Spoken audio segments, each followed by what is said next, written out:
بسم الله الرحمن الرحيم. اللهم صل على سيدنا ومولانا محمد وعلى آل سيدنا ومولانا محمد وبارك وصل وسلم عليه.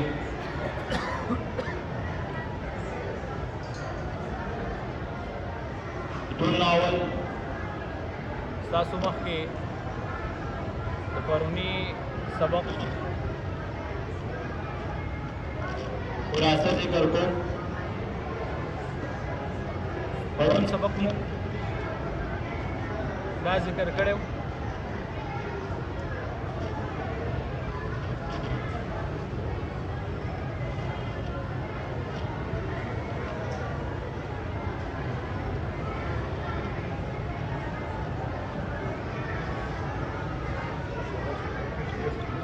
پرون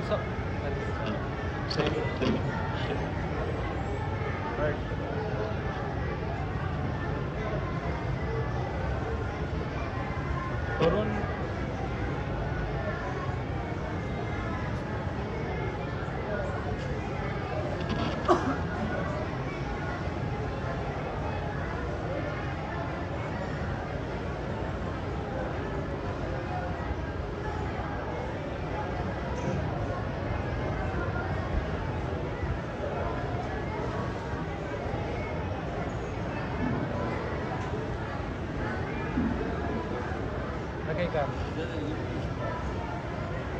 بسم الله. صحیح کار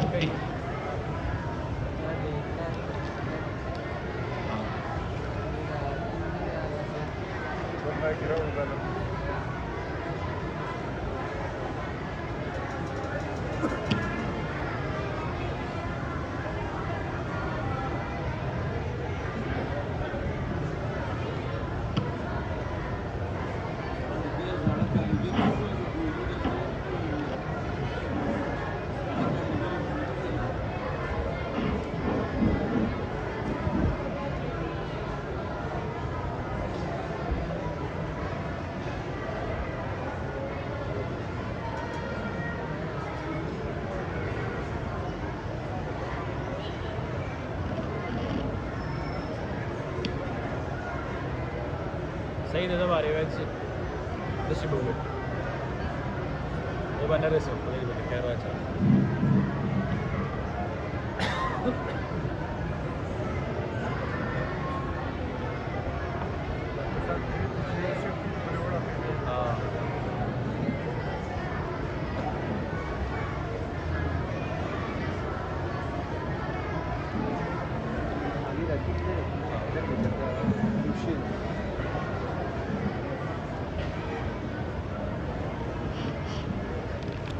بسم الله الرحمن الرحیم. ټول اول د پرونی سبق خلاصہ ستاسو مخکې ذکر کوم. علامہ زرقانی رحم الله په مناهل العرفان کې د قرآن مجید نزول په دریو طریقو سره ذکر کړي. د ټول ناول قرآن لوح محفوظ ته نازل شوی دی. لکه الله تبارک وتعالی فرمایي بل هو قرآن مجید فی لوح محفوظ. خو د دې زمانہ او د نزول کیفیت هیڅ چا ته نشته چې په کومه زمانه کې په کوم وخت کې دا نازل شوی دی. دویم نزول د لوح محفوظ نه د دنیا چې کوم اسمان دی په بیت الله شریف لپاسه بیت العزت یا بیت المعمور چې هغه ته الله تبارک وتعالى په شپه د ليله القدر کې نازل کړي لري. لکه الله فرمایي انا انزلناه فی ليله القدر چې دا قرآن مجید مونږ په یو مبارکه او بهترین شپه کې نازل کړي. او بیا د هغه ځای نه نبی علیه الصلاۃ والسلام مبارک ته چې راغلی دی او نازل شوی دی په هغې باندې تقریبا 23 سال لګېدلي. بیا دا خبره هم موږ پرون ذکر کړې وه چې دا قرآن لږ لږ ولې نازل شوی. پای کې یو وجه دا وه چې چې دا قرآن د خلکو د سوالونو په جواب کې هم الله پاک صحیح سره رالیږلی ده. نو چې کله بچا سوال وکړو د الله پاک د طرف نه به د هغې جواب راغی. یا دا چې نبي علیه الصلاة والسلام مبارک امي لیکل وستل نو زده کړي، مکتب ته نو تللی، په دې وجه که قرآن په جمع باندې نازل شوی نبي علیه الصلاة والسلام مبارک ته به یادول هغه مشکل شي. په دې وجه به الله تبارک وتعالی لږ لږ نازلو چې په نبي علیه الصلاة والسلام مبارک باندې ډېر مشقت رانی شي. یا په دې وجه باندې چې نبی علیه الصلاة والسلام مبارک ته به خلکو ډېر تکلیفونه رسول، نو الله تبارک وتعالی به قرآن نازل کو. دا قرآن د نازلېدو په وجه به نبی علیه الصلاة والسلام مبارک ته تسلي میلاو شوه او نبی علیه الصلاة والسلام په خپل میشن نور هم تیز کو، خپل کار به نور هم تیز کو. بیا پرون موږ دا خبره هم ذکر کړې وه چې جبریل علیه الصلاة والسلام به د الله پاک نه وحي څنګه اغسته. یو خدا و چې د الله پاک د طرف نه به جبریل علیه الصلاة والسلام ته الهام وشو. دویمه وجه دا وه، دویمه طریقه دا وه چې نبی د الله پاک د طرف نه به د جبریل علیه الصلاة والسلام په ژبه باندې غیر اختیاري د قرآن الفاظ شروع شو او جبریل علیه السلام په قرآن ولوستو او بیا به لاندې راغی ځمکې ته، نبی علیه الصلاة والسلام مبارک ته به یې وحي وکړه. خو صحیح او غوره قول دا دی چې شیخ اشعری رحم الله فرمایي چې حضرت جبریل علیه الصلاة والسلام به د الله پاک آواز اورېدو. لکه حدیث مبارک کې راځي چې کله به الله تبارک وتعالی وحي کوله نو په هغه وخت کې به د الله پاک د هیبت او د یری د وجې نه ټولې فرشتې بېهوشه شوې. جبریل علیه السلام به هم بېهوشه و چې په هوش کې به راغی د الله پاک نه به هغه وحي واغسته او بیا به یې نبي علیه الصلاة والسلام مبارک ته راوړه. اوس نننی سوال دا دی چې قرآن په کومه زمانه کې په کتابي شکل کې ولیکلی شو؟ قرآن په کومه زمانه کې په کتابي شکل کې ولیکلی شو؟ نبی علیه الصلاة والسلام مبارک په خپله زمانه کې یعنې په خپل ژوندانه باندې چې کله به نبی علیه الصلاة والسلام مبارک ته وحي وشوه، نبی علیه السلام مبارک به کاتبین وحي چې کوم صحابه هغه به یې راوغوښتل د هغوی په مخ کې به یې دغه وحي تلاوت کړه، صحابو به هغه یاده هم کړه او به یې هم لیکله. خو په هغه زمانه کې به یا د کجورو په تنو باندې لیکلی کېده، یا په سرمن باندې به لیکلی کېده، یا په کاڼو باندې به لیکلی کېده، یا دا قرآن هغه په پاڼو باندې لیکلی شوی. خو د نبي علیه السلام په زمانه کې د دې خبرې ضرورت نه محسوس کړی شوی او موقع نه وه راغلی چې دا قرآن په یو کتابي شکل کې ولیکلی شي. ځکه نبي علیه الصلاة والسلام مبارک ته چې به کله وحي کېده نو په وحي کې د نسخ احتمال و چې یو آیت به راغی بیا الله تبارک وتعالی به بل آیت راولېږو، په هغې آیت رالیږلو سره او راتلو سره به د دې اولني آیت حکم ختم شو یا د اولني آیت تلاوت به ختم شو. نو په دې وجه باندې د نبي علیه الصلاة والسلام په زمانه کې قرآن په یو داسې کتابي شکل کې نه و لیکلی شوی. او نبی علیه الصلاة والسلام مبارک په خپله زمانه کې ډېر دیني امورو طرف ته متوجه او لوی لوی کارونو طرف ته، په دې وجه باندې د نبي علیه الصلاة والسلام مبارک خیال دې طرف ته نه وتلی، بل موقع هم نه وه میلاو شوي. خو چې کله نبي علیه الصلاة والسلام مبارک وفات شو او ابوبکر صدیق رضی الله تعالی عنه خلیفه جوړ کړی شو، په هغه زمانه کې د دین اسلام د سربلندۍ دپاره صحابه مختلف د جهاد میدانونو ته لاړل. لکه د مسیلمه کذاب خلاف جهاد وشو چې په هغې کې په یو لوی تعداد سره صحابه شهیدان شول. یو روایت کې راځي چې 700 حافظان صحابه شهیدان شول. دویم روایت کې دا راځي چې 80 تنه حافظان صحابه شهیدان شول. د عمر رضی الله تعالی عنہ په اړه کې دا خبره رااله که داسې دا صحابه شهیدان کېږي نو یو وخت به داسې راشي چې دا صحابه به چې کوم حافظان دې ختم بشي نو د قرآن څه حصه هغه به ضایع شي. نو حضرت ابوبکر صدیق رضی الله تعالی عنہ ته راغی او ابوبکر صدیق رضی الله تعالی عنہ ته د دې خبرې هغه وضاحت وکړو چې صحابه په مختلف جهادي میدانونو کې شهیدان کېږي، که داسې دا سلسله جاري نو ما ته د دې خبرې یره ده چې دا صحابه به ختم شي، د قرآن څه حصه به ضایع شي. لہذا تاسو حکم وکړي چې دا قرآن په یو کتابي شکل کې ولیکلی شي. ابو بکر صدیق رضی الله تعالی عنہ عمر رضی الله تعالی عنہ ته وایي چې کوم کار نبی علیه الصلاۃ والسلام مبارک نه دی کړی هغه کار زه څنګه وکړم. عمر رضی الله تعالی عنہ فرمایي په الله قسم دا خبره به د خیر نه ډکوي، په دې کې به سراسر خیر که چې دا قرآن په یو کتابي شکل کې ولیکلی شي. عمر رضی الله تعالی عنہ بار بار ابو بکر صدیق رضی الله تعالی عنہ ته لګیا دی او دا خبر ورته کوي. نو الله تبارک وتعالی د ابو بکر صدیق رضی الله تعالی عنہ سینا په دې خبره باندې پرانستا او ابو بکر صدیق رضی الله تعالی عنہ یو قاصد په زید ابن ثابت رضی الله تعالی عنہ پسې ولي چې تراشه زید ابن ثابت رضی الله تعالی عنہ وایي چې زلانه ما نو ابو بکر صدیق رضی الله تعالی عنہ هم ناشته او د ابو بکر صدیق رضی الله تعالی عنہ سره عمر رضی الله تعالی عنہ هم ناشته. ابو بکر صدیق رضی الله تعالی عنہ ماته دا خبر وکړه چې دا عمر رضی الله تعالی عنہ راغله او دا خبره کوي چې دا قرآن دې مونږ په یو کتابي شکل کې ولیکو. خو په دې خبرې باندې زما سینا نه کولاوېده. ما وی چې زه هغه کار څنګه وکړم چې کوم کار نبی علیه الصلاۃ والسلام مبارک نه دی کړی. وصلی الله تبارک وتعالی زما سینه په دې خبره باندې کولاوه چې واقعي دا یو اهم او ضروری کار دی چې دا قرآن په یو کتابي شکل کې ولیکلی شي. لہذا مونږ ته وخت کړي چې دا بهتري ته ځوانې په تا باندې هغه څه بدګماني هم نشته، څه تهمت د باندې هم نشته، ته ډېر هوښیار یې که چېرته ته دا قرآن لیکل شروع کړې ځکه تا به د نبي علیه الصلاۃ والسلام په زمانه کې هغه وږي لیکله. نو زید رضی الله تعالی عنہ وایي چې ما ابو بکر صدیق رضی الله تعالی عنہ ته عرض وکړو چې امیر المؤمنین هغه کار زه څنګه وکړم چې کوم کار نبی علیه الصلاۃ والسلام مبارک په خپله زمانه کې نه دی کړی. د ابو بکر صدیق رضی الله تعالی عنہ بار بار وینا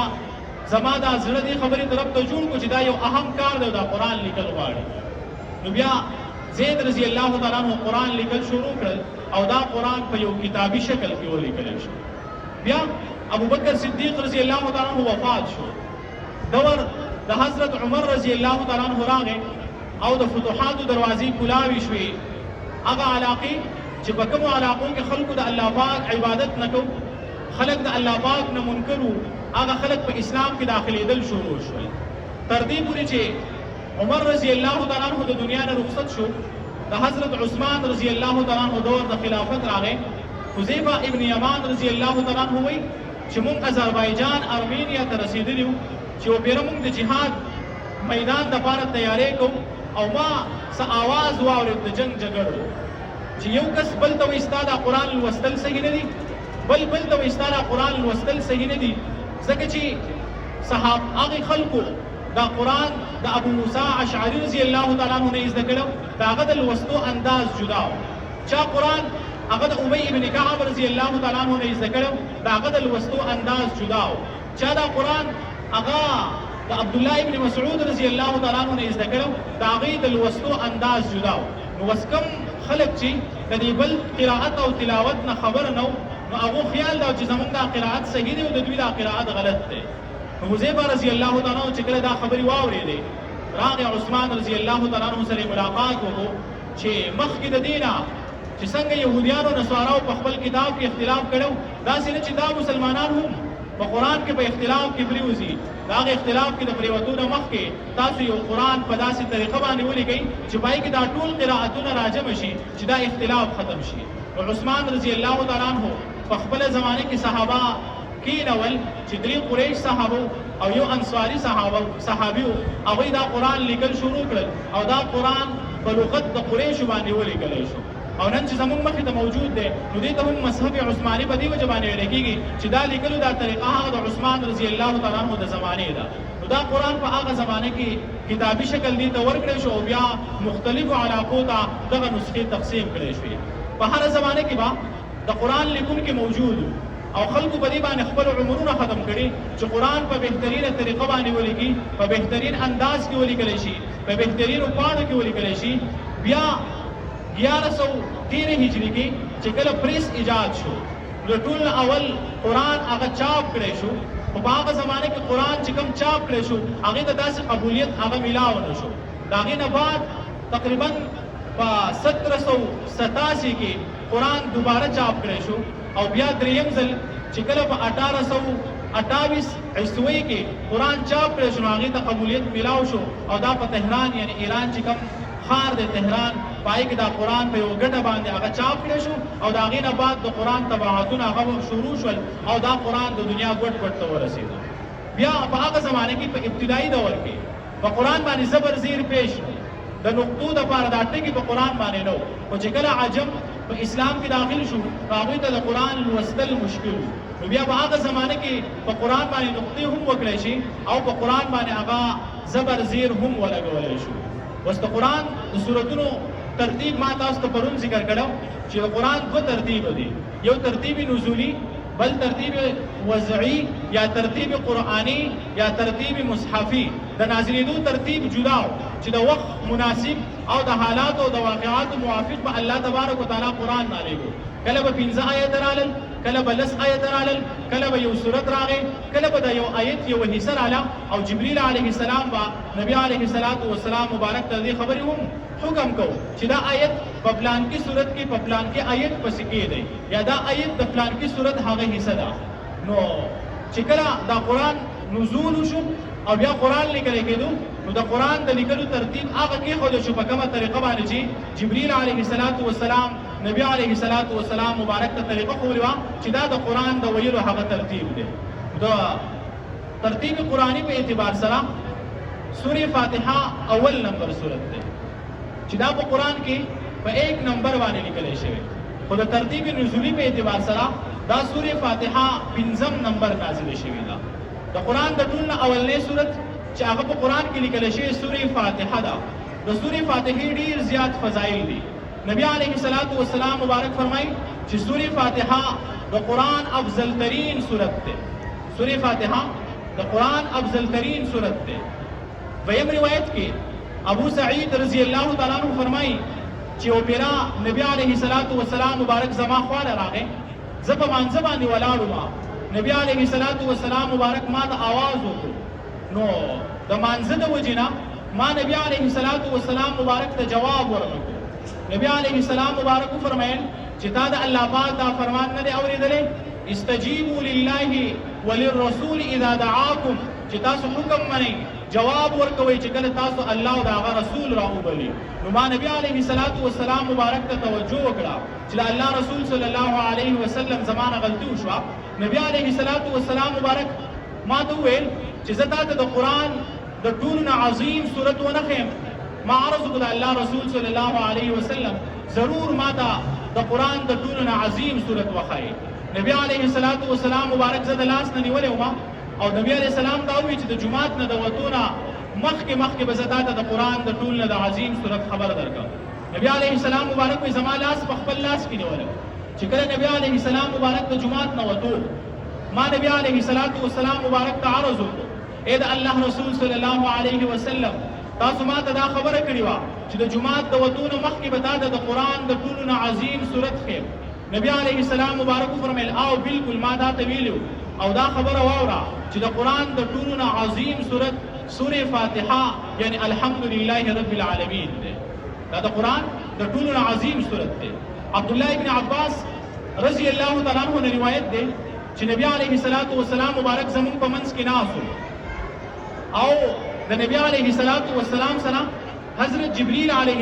السلام هم ناست. ناڅاپه د اسمان نه د یو شیز د ماتېدو آواز راغی. داسې ولکه په اسمان کې چې له پاسه یو شی مات شي. جبرئیل علیه السلام مبارک اسمان طرف ته نظر وکړو، بیا نبی علیه السلام مبارک ته وکتل او وی فرمایل چې ای محمد صلی الله علیه وسلم دا یو فرشته راکوزه شوه چې دا فرشته د نن نه مخکې ځمکې ته چېرته هم نه راغلی او هغه فرشته د نبی علیه السلام مبارک خواله راله. په نبی علیه السلام مبارک باندې سلام وکړو، د سلام نه بعد عرض وکړو چې د الله رسول صلی الله علیه وسلم الله تبارک وتعالی تاسو ته د دوو رڼاګانو زیری او خوشخبري درکوي، یعنی د دوو نورونو زیری او خوشخبري درکوي. یو دا چې دا سورې فاتحه الله پاک خاص کر تاسو ته درکړي، ستاسو نه ما سوا هیڅ یو پیغمبر ته سورې فاتحه نه ورکړی شوې. او دویم خوشخبری او زیری چې الله تبارک وتعالى تاسو ته د سورې بقرې آخري 2 آیتونه درکړل. دا هم یو لوی نور دی چې کله دا ولوستی شي او د دې نه بعد دعا وکړی شي، هغه دعا خامخا او ضرور قبلیږي. نبی علیه الصلاۃ والسلام مبارک دریم روایت د سورې فاتحې باره کې دا دی چې الله تبارک وتعالى په سورې فاتحه کې د هرې بیمارۍ نه شفا یې ده. صاحب ابن یزید رضی الله تعالی عنہ فرمایي چې او بیره ماته څه تکلیف و، زه د نبی علیه الصلاۃ والسلام مبارک خواته رالم. نبی علیه الصلاۃ والسلام سورې فاتحه ولوسته او په هغې سورې فاتحې سره یې زه دم کړم. د دم په وخت کې چې کله په ما باندې شوف کوم په هغې کې د نبی علیه الصلاۃ والسلام مبارک لاړو هغه ذرات هم په ما باندې ولګېدل. او ابی ابن کعب رضی الله تعالی عنه هم یو روایت دی چې یو کلیوال صحابي راغی، نبی علیه الصلاۃ والسلام مبارک ته عرض وکړو، اے د الله رسول صلی الله علیه وسلم زما زوی بیمار دی،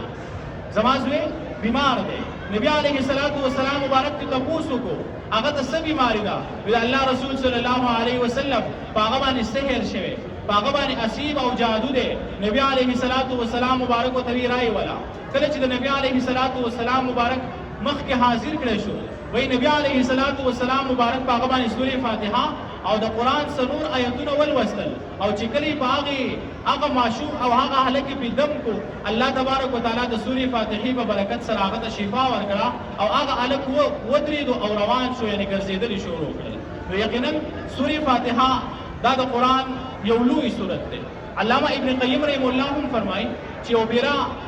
ما طواف کو او د طواف په وخت کې به ما باندې انتهایی سخت درد راغی چې د هغې درد د وجې نه زه ګرځېدی هم نه شو. ما سورې فاتحه ولوسته او هغه ځای باندې مې لاس کېښودو په کوم ځای باندې چې تکلیف و، د سورې فاتحې د لوستو په برکت سره الله تبارک وتعالی زما هغه تکلیف ختم کړو. یاد ساتئ سورې فاتحه کې الله پاک د هر بیمارۍ نه شفا یې ده. لکه نن سبا حالاتو ته موږ وګورو، یو خدا چې عاملان ډېر زیات شوي دي، دا تعویزګر کوډګر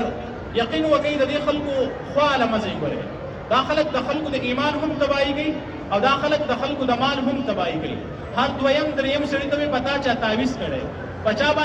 باندې چا جادو کړی دی، پتا باندې سحر دی، پتا باندې اثرات دي. یاد ساتئ نه جادویي نه سحري نه اثراتي نه تعویزونه، دا د خلکو ځان له د کاروبار یوه طریقه جوړه کړې ده چې د خلکو د جیبونو نه پیسې ویستل غواړي په دې طریقو باندې. او خاص کر زموږ زنانه په دې مرض کې ډېرې اخته دي چې څوک ورته ووایي چې پتا باندې چا تعویزونه کړي، بیا دوی په دې باندې نه چېرې زما روپۍ بربادېږي، وایي زما دې روپۍ ولګي خو چې دغه تعویزونه را وویستی شي او د تعویزونو دا اثر ختم شي. لکه دا خبره ډېره مشهوره ده، په یاره پلانکي ځای کې یو سړی دی او هغه تعویزونه راوباسي،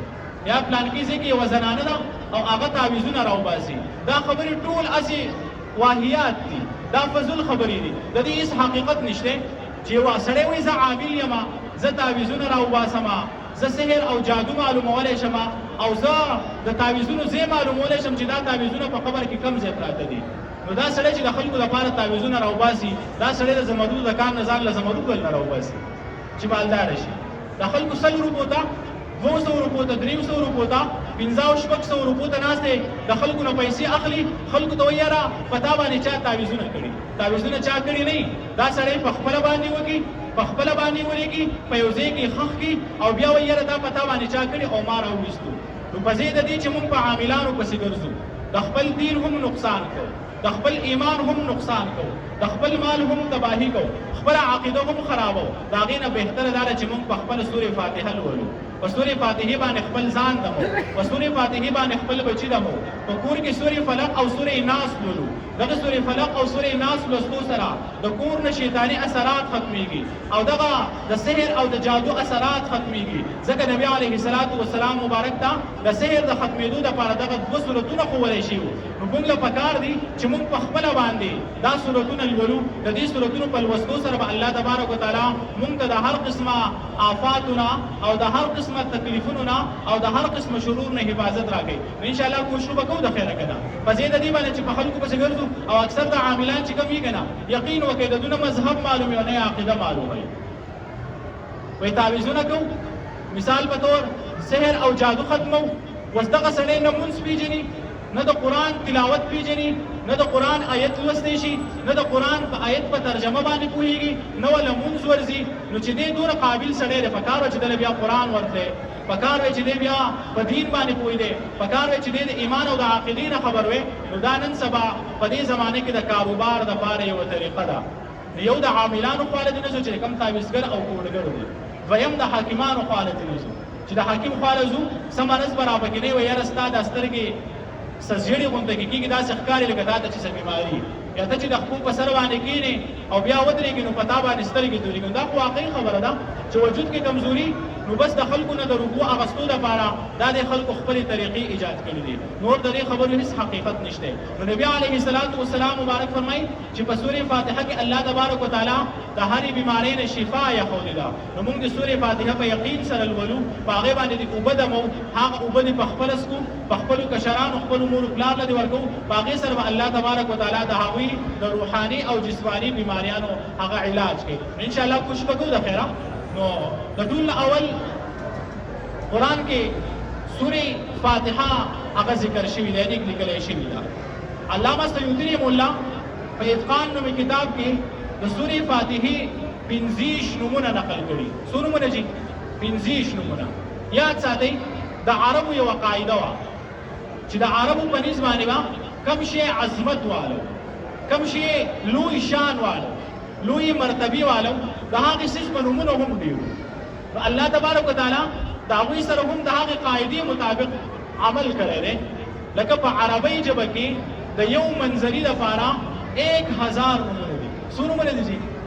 منظرې یو دی او نومونه 1000 دي یا په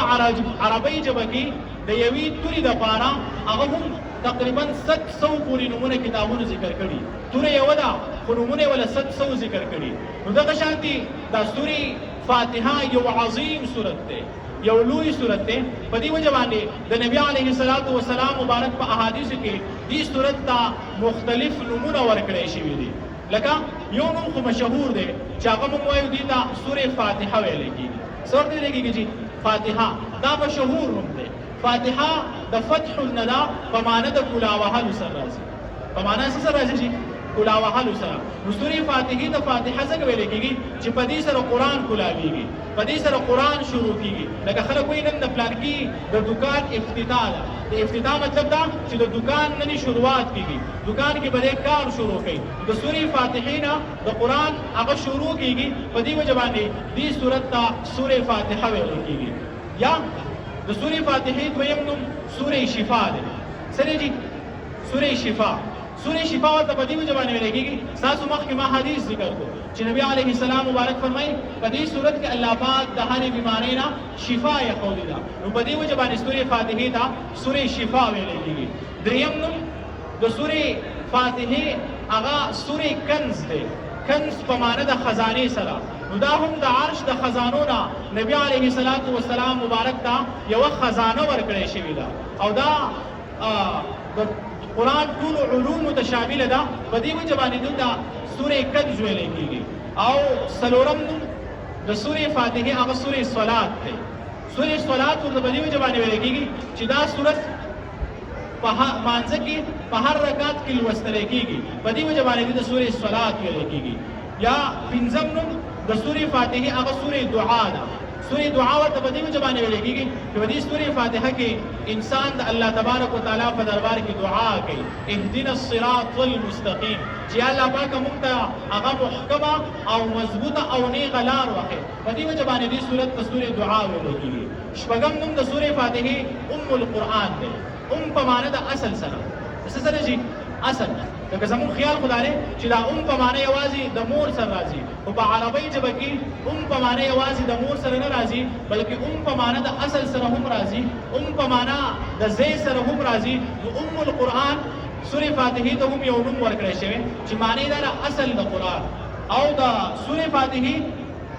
اووم نوم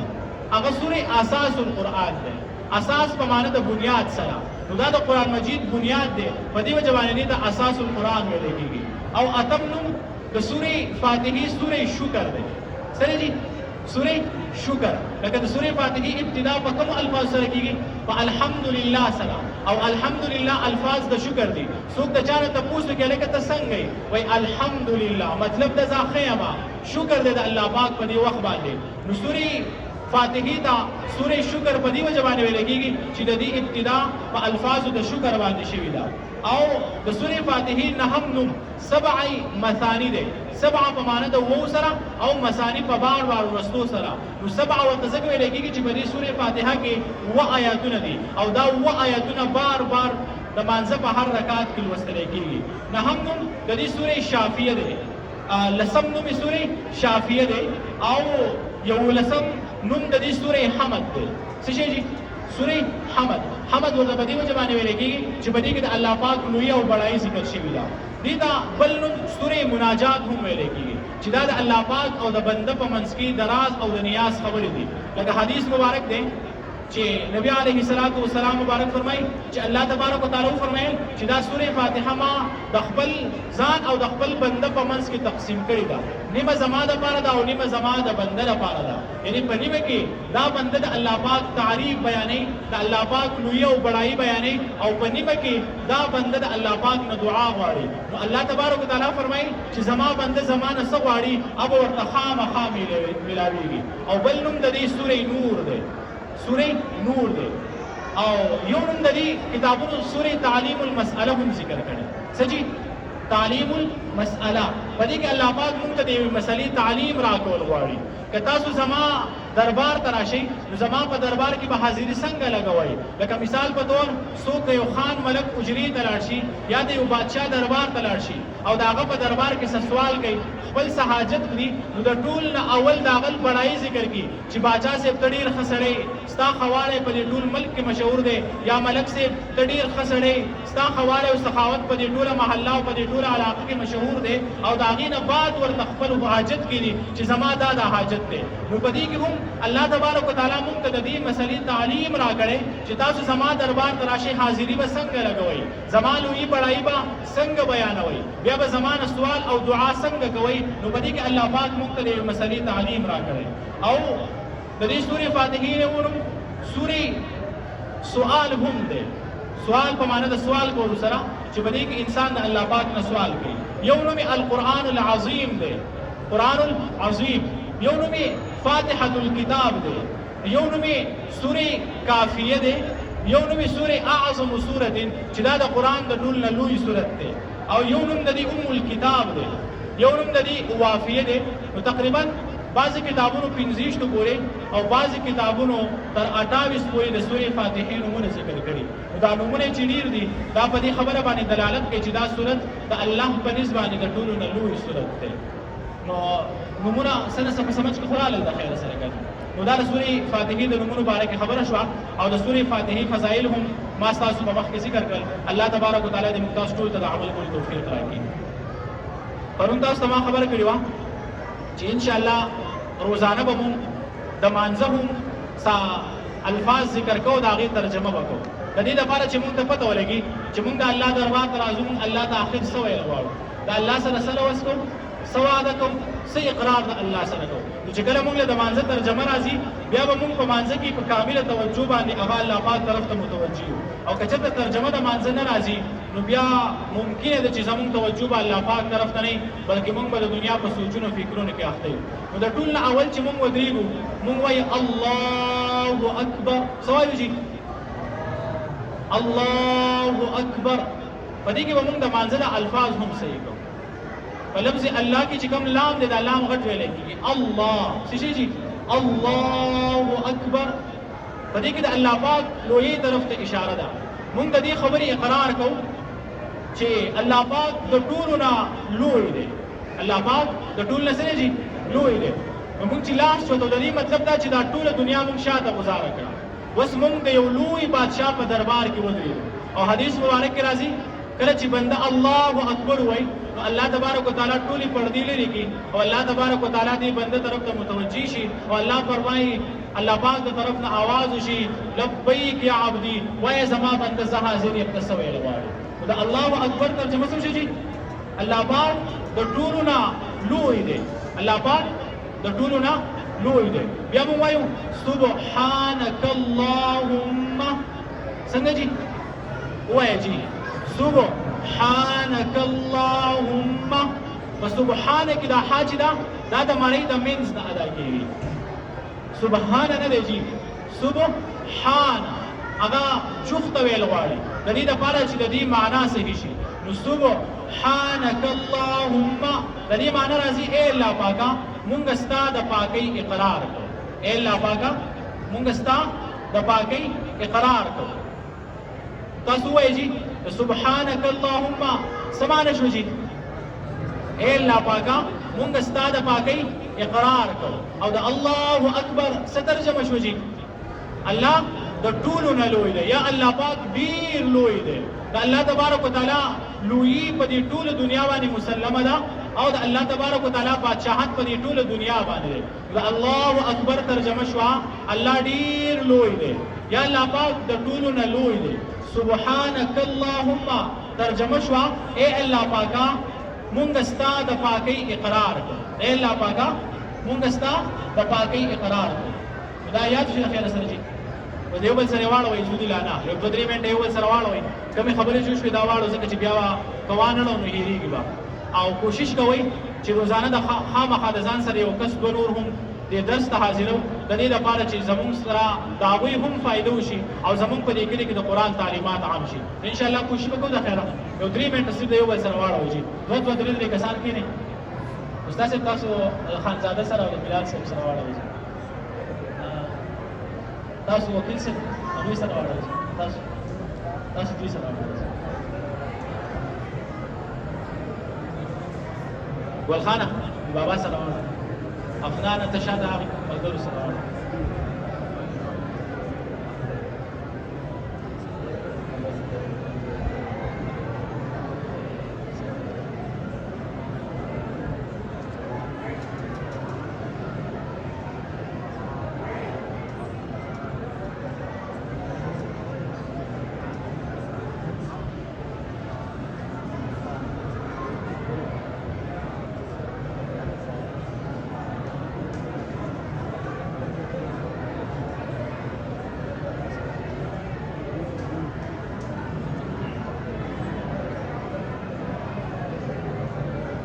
سورې فاتحې څه نومونه چاته یاد دي یو بل سره واړوئ که 25 واړه نه شو یاد چې دوه درې نومونه مونږ ته یاد دي چې د دې د نور څه نومونه ویلې دي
واړو جی دا څه چې یاد کوشش کوئ چې دا خپل کورونو کې زنانو سره هم خپل کشرانو مشرانو سره هم اړوئ چې دونه شي چې موږ ته د قرآن په باره کې څه نصیحت وي صحیح دی انشاءالله جی او بل دا چې روزانه په دغه ځایونو باندې کېنو چې په کوم ځایونو باندې موږ ناست یو نو که ستاسو خواته نن یو ملګری شته او سبا نشته نو ما ته هم اطلاع راکوئ تاسو د هغه معلومات کوئ چې ولې نه راغلی دا د صحابو هم عادت و چې څوک به نه و د هغه به یې تپوس کوو چې یاره نن د نبي علیه السلام مبارک په درس کې څوک ولې نشته یا که چېرته یو صحابي به مزدورۍ دپاره تلو یا پټي ته د کار دپاره تلو نو بل صحابي ته به یې وایي چې لکه زه به نن نه یم خو تا چې د نبي علیه السلام مبارک نه څه یاد کړل ما ته به هغه بیا ټول وې او که بیا ته نه وي نو زه به هم یادوم او تا ته به یې ویم انشاءالله موږ کوشش کوو چې دې سره به زموږ د یو بل سره مینه محبت اتفاق اتحاد هم پیدا شي لکه الحمدلله په دې کې مشران هم ناست او کشران هم دي نو زموږ د اسلام معاشره به داسې چې دا به د یو بل سره ډېر زیات محبت کول دي شریعت یوازې موږ ته دا نه وایي چې موږ به خپل بچو سره محبت کوو. شریعت یوازې موږ ته د دې حکم نه راکوي چې موږ به صرف د خپل پلار قدر کوو، بلکې شریعت موږ ته د هر پلار د قدر حکم راکوي او شریعت موږ ته د هر بچي د محبت او د شفقت حکم راکوي. نو په دې سره به زموږ د یو بل سره مینه محبت هم جوړېږي، د یو بل خیر خبره به ومالو، انشاءالله په دې کلي کې به یو ښه فضا عام کېږي. کوشش به کوو د خیره الله دې موږ تاسو ټول له عمل کولو توفیق راکړي. اللهم صل على سيدنا ومولانا محمد وعلى آل سيدنا ومولانا محمد وبارك وصل وسلم عليه. اللهم يا ربنا ظلمنا أنفسنا وإن لم تغفر لنا وترحمنا لنكونن من الخاسرين. کریم الله موږ چې څه وویل واورېدل، خدای پاک په دې باندې موږ ټول ته د عمل کولو توفیق راکړي. یا الله پاک د قرآن تعلیمات زموږ په دې ټول کلي کې عام کړي. یا الله پاک د قرآن د تعلیمات په دې ټول دنیا کې عام کړي. الله پاک موږ په تور د ذریعے په دې کې استعمال کړي. یا الله تر اوسه پورې زموږ په قرآن کې کم کمې کوتاهۍ شوې، یا الله پاک دا کمې کوتاهۍ موږ ټولو ته معاف کړي. کریم الله د قرآن په الفاظو باندې موږ پوهه کړي. الله پاک د قرآن معنا په صحیح طریقې باندې خدای موږ ته د هغې پوهه نصیب کړي. خدای پاک موږ ټول ته په قرآن باندې عمل نصیب کړي. کریم الله دې قرآن په ذریعے سره په موږ ټولو کې مینه محبت اتفاق او اتحاد پیدا کړي. کریم الله چا په منځ کې هغه صحیح اختلافات دي کله پاک او برکت سره هغه ټول په ټول اختلافات ختم کړي. کریم الله سونه بیماران دې ټول د شفای کامله عاجله مستمره دایمه نصیب کړي. سونه بیماران دې خدای پاک ټول هغه د خپل دربار خدای پاک هغه د روغ صحتونه ورکړي. سونه قرضدار دې خدای له ټولو قرضدارو قرضې ختم کړي. سونه مشکلات کې راګیر خلک دې الله پاک د ټولو هغه ټولو خلکو مشکلات ختم کړي، د ټولو پریشان حالو پریشانیاں ختم کړي. کریم الله خصوصا غزا فلسطین کې نن سبا ډېر ظلم روان دي. یا الله پاک دا هغه مظلوم مسلمانانو امداد فرمایي. یا الله دا هغه مظلوم مسلمانانو امداد فرمایي. کریم الله هغه يهود نصارا تباہ او برباد کړي، مشورې ختم کړي، ټیکنالوژي فیل کړي، بنیادونه کمزوري کړي، کورونه وران کړي. خدای په یو بل کې په اختلاف کې دا هغه په مقابله کې د ټول دنیا مسلمانانو ته اتفاق اتحاد نصیب کړي. کریم الله نبی عليه السلام مبارک څومره د خیر دعاګانې او خدای کې زموږ حصہ وکړي، د څومره شرور نه امن او خدای الله مونږ ته امن راکړي. وصلی الله تعالی علی خیر خلقه محمد و آله و اصحابه اجمعین آمین برحمتک یا ارحم الراحمین. سبق والا ملګری راځي شي.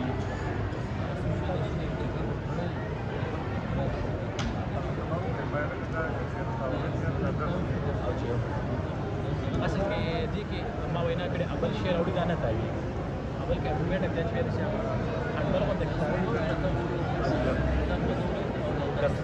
د فیکشن